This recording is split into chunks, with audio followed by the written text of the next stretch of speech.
Hello friends, Neha એજ્યુકેટરમાં તમારું સ્વાગત છે। આજે હું તમારા માટે લઈને આવી છું ગુજરાતી વ્યાકરણ। અપકમિંગ જે તલાટીની એક્ઝામ કહેવાય છે એ ટૂંક સમયમાં જાહેર થવાની છે, તો એમાં એક ગુજરાતી વ્યાકરણનો ભાગ તો રહેવાનો જ છે, રાઈટ? કારણ કે CCE માં પણ 15 માર્ક્સનું તો હોતું જ ફરજિયાત, તો પછી આમાં પણ આવશે જ, બરાબર? તો એ સમજીને આપણે શરૂ કરીશું આ સિરીઝ। તો સૌથી પહેલા તો તમે મારી ચેનલ ઉપર નવા છો તો મારી ચેનલને લાઈક કરજો, શેર કરજો, સબસ્ક્રાઇબ કરજો અને બેલ આઇકોન જરૂરથી દબાવજો।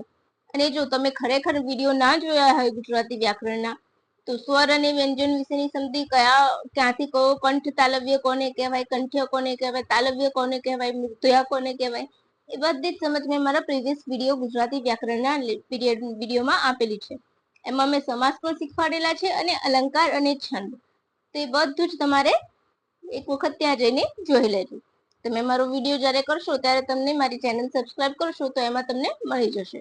અને હવે આજથી નવું સિરીઝ ચાલુ કરીશ કે સમાનાર્થી શબ્દો। ધીરે ધીરે હું સમાનાર્થી, કહેવતો, રૂઢિપ્રયોગો એ બધું જ આવરી લઈશ, બરાબર છે? અને 5 સમાસ અને 5 રૂઢિપ્રયોગ એ રીતના પણ હું લઈને આવીશ, જેથી એક્ઝામ આવે ત્યાં સુધીમાં 5 કરતા આપણા ડેઈલીના ઘણા બધા થઈ જાય। તો આજે આવશે હસ્વ અને દીર્ઘ।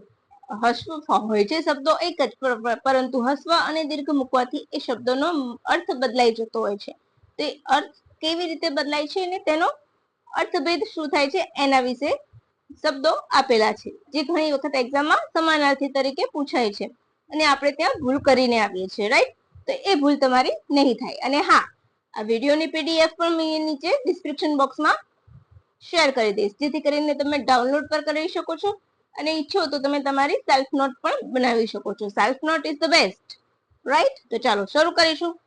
અંગુર, હસ્વ। તો આઈ હોપ કે તમને સૌને ખ્યાલ જ હશે કે અંગુર એટલે શું। અહીંયા ઉપરથી ભૂલથી પણ લખાયું છે, હું PDF માં ઇરેઝ કરી દઈશ, રાઈટ? તો અંગુર તો હસ્વ એટલે આપણે એક સાદી સમજ રાખવાની કે ડાબી સાઈડ આવતી હોય એ હસ્વ અને સાતરો સીધો એટલે હસ્વ, અને એને આપણે શું કહીએ છીએ? રસ્વ, રસવઈ કે રસવઉ કહેતા હોઈએ છીએ, રાઈટ? અને દીર્ઘ એટલે જમણી બાજુ અને ઊંધોનો સાતડો, રાઈટ? હવે અંગુર, અંગુર એટલે નવી ચામડી અને દીર્ઘમાં હોય ત્યારે લીલી દ્રાક્ષ। ઉરુ, ઉરુ એટલે વિશાળો અને ઉરુ એટલે જાંઘ। કુખ, કુખ એટલે દર્ભ, બરાબર? અને કુખ એટલે ગર્ભાશય। કુચ તો સ્ત્રીની છાતી, અને કુચ કદમ આપણે કહીએ છીએ, રાઈટ? તો એને કુચ કદમ એટલે કે લશ્કરી કવાયત।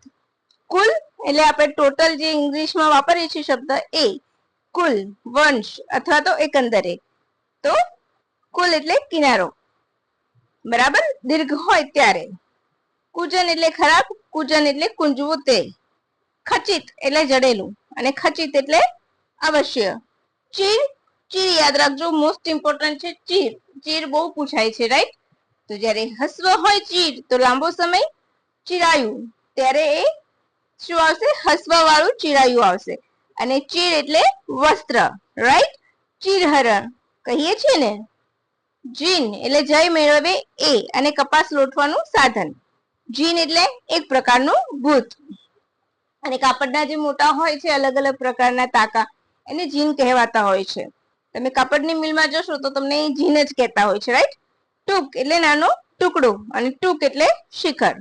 ધુની તો નદી, ધુની એટલે તરંગી। જ્યારે ધુની માણસ વિશે વાત થતી હોય તો દીર્ઘ આવશે, રાઈટ? બંને દીર્ઘ આવશે। મરીચ, મરીચી, રાઈટ? મરીચી એટલે કિરણ અને મરીચી એટલે સૂર્ય, યાદ રાખજો। મરીચી એટલે કિરણ, મરીચી એટલે સૂર્ય। રફુ, રફુ એટલે રફુ ચક્કર થવું, તો ભાગી જવું। અને રફુ એટલે આપણું કપડું ફાટી જાય છે ત્યારે દરજી પાસે જે સંધાવીએ છીએ એ રફુ કરવું એટલે સાંધવું। રવિ, રવિ એટલે સૂર્ય, અને રવિ એટલે શિયાળુ પાક। વધુ, વધારે, વધુ, વહુ। શીલા, શીલા એટલે પથ્થર, શીલા એટલે ચારિત્ર્યવાન સ્ત્રી। સુત, સુત એટલે પુત્ર, અને સુત એટલે સારથી, સારથી એટલે રથ હાંકનાર। સુર, સુર એટલે દેવ, અને સુર એટલે સ્વર, કંઠ। આપણે જે 7 સ્વર કહીએ, સુર કહીએ છીએ, શું સુરમાં ગાય છે, શું સ્વર છે એનો, રાઈટ? એ રીતે ષષ્ઠી, 7, ષષ્ઠી એટલે છઠ્ઠી વિભક્તિ બિન એક પ્રત્યય અને બિન એક વાક્ય. કેવું લાગ્યું ફ્રેન્ડ્સ? મજા આવી ને? હજુ પણ આવા સંસ્કૃત શબ્દો જે આપણે ખોડા અક્ષર કહીએ છીએ, રાઈટ? જેમ કે બોટ અને બોટ, રાઈટ? ગોળ અને ગોળ, તો એ બંનેમાં શું તફાવત છે? એવા શબ્દો પણ હું લઈને આવીશ ને આ લગભગ મારા શોર્ટ્સમાં જ હશે, જે તમારે 10 મિનિટની અંદર થઈ જશે. એ પછી સમાસ હશે કે પછી રૂઢિપ્રયોગ, કહેવતો, એટલે તમારો ટાઈમ પણ વેસ્ટ નહીં જાય. તમે ગમે ત્યાં હશો 10 મિનિટના બ્રેકમાં તમે મને સાંભળી પણ શકશો, મારા સુધી પહોંચી પણ શકશો અને મને જોઈ પણ શકશો, રાઈટ? મારા વિડીયોઝને. તો બસ ફ્રેન્ડ્સ, જો તમને ખરેખર તલાટી માટેની સિરીઝ ગમતી હોય તો નીચે કમેન્ટ બોક્સમાં આવીને કમેન્ટ જરૂરથી કરી દેજો કે હા, અમને ખૂબ મજા આવી છે, રાઈટ? તો ચાલો, અને આઈ થિંક શું કે બેલિફની એક્ઝામ પણ આવશે, તો એમાં પણ તમારે કામમાં આવશે. તો આજ માટે આપણે આટલું જ રાખીશું ફ્રેન્ડ્સ, પછી ફરી મળીશું. Bye and have a good day.